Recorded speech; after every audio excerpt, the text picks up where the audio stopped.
Hey, what's up? This is Ricardo, and in this video I'll show you how to remove the LED board on a Dell Latitude 5290. If you're looking for parts for this laptop, go to our website and use this coupon for a 5% off discount.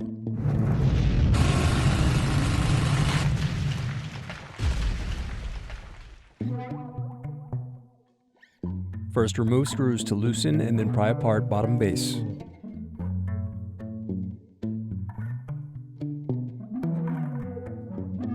Next, unscrew and disconnect battery.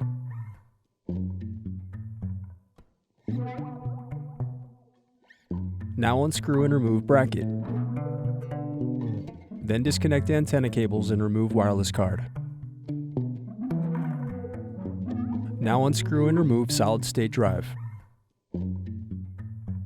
Next, disconnect speaker and keyboard cables. Now unscrew and remove chassis frame.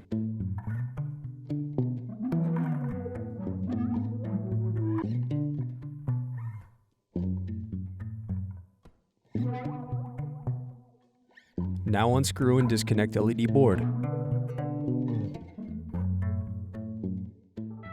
Thanks for watching. Don't forget to like and subscribe if you enjoyed this video. And if you need more, check out this playlist to watch other tutorials for your laptop. You can also click here to find parts for your laptop at partspeople.com.